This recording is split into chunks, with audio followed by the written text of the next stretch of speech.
And when that magnifying glass is stuck up to their heart and they begin to use technology for the first time on their own, that can be an even more fearful thing.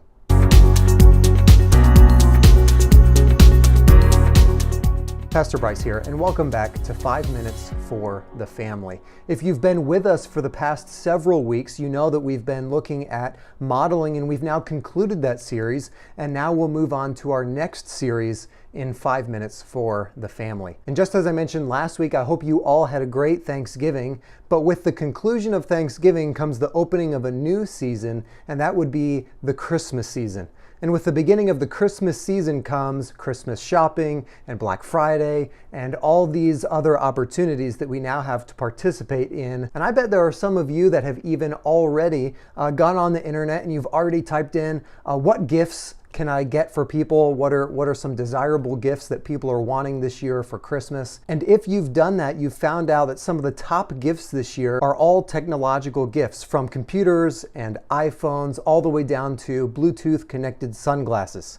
Why in the world you would need Bluetooth connected sunglasses, I have no idea, but they do exist. And it doesn't really matter how we feel about it. The reality is that technology is in demand, it is popular, it is part of our world, and all of us engage with it on a regular basis. And if you don't think that you engage with technology, don't look now, but you're on YouTube, and we are both engaging in technology right now. And as we think about what Christmas gifts to get this Christmas, especially for those of you that have children and teens, the thoughts have probably come into your mind, well, how can I shepherd the heart of my children and the hearts of my teens as they desire and as they get older and they begin to be engaged with technology? And when it comes to us as Christians, a lot of times we can really get kind of afraid of technology. And as we begin to open up this discussion about technology, first, let's just put it out there that when we talk about technology, what we're really talking about is how can I shepherd the heart of my children and teens as they engage in the internet? And as we open up that discussion, there's two things I really want to accomplish today. And that would be, number one, to identify what technology is and why we might be afraid of it. And number two would be to identify two extreme reactions to technology and how both of them in the long run can be harmful. And so first of all, what is technology? And we're going to keep the definition short, we're going to keep it sweet. Technology is a tool.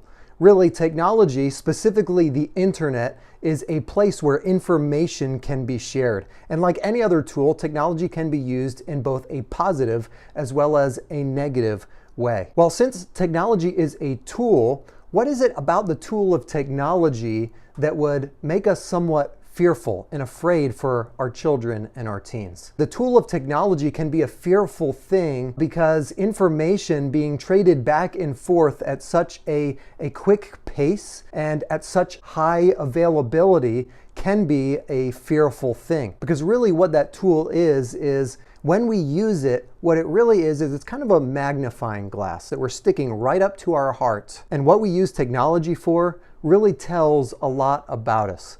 Because technology and the internet is a place where we can go and we can get information at the touch of a finger.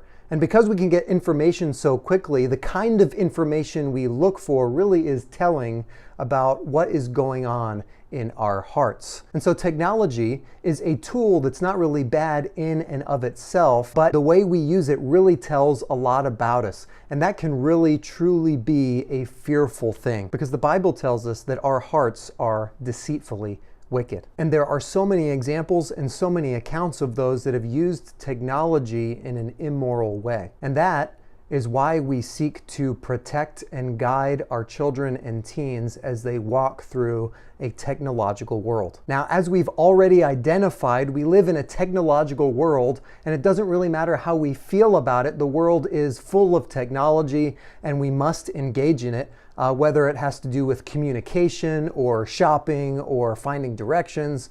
There's so many ways that we use technology on a daily basis. And since it is unavoidable, there are really two extreme reactions that we can have towards technology. And both of them can be harmful in the long run. Number one, because we are fearful of technology, we ban technology in our homes and we do not allow access to it. And the reason that I believe that this can be harmful is due to the fact that just like anything else, while they're in your home, you have the opportunity to shepherd them through how to use technology correctly. And if technology is banned while they're in your home, then you don't have that opportunity. And because they're not being shepherded at home correctly by you, who has their best interests at heart, when they leave your home, they won't have the tools that you could have given them to navigate technology. And when that magnifying glass is stuck up to their heart and they begin to use technology for the first time on their own, that can be an even more fearful thing.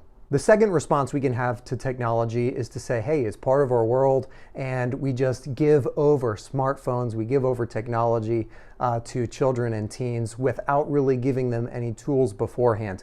And really, this is the same danger as the first position. In the first position, you don't give them the tools and you postpone into adulthood the magnifying glass of technology being stuck up to their heart. But in the second position, what you really do is you take that magnifying glass and you bring it to right now, and that same magnifying glass is still stuck up to their heart, and they have access to a world of information. And what I am going to propose in the next several weeks as we walk through scriptural principles is really a balance between the two. It is not good to not give them the tools and to send them off into the world to interact with technology on their own, but neither is it good to bring technology into the home without any guidance now. Technology is an unavoidable part of our world that we actually bring it into our homes, but not with unlimited access, but with limited access, which becomes expanded over time as our children and teens show themselves to be faithful and wise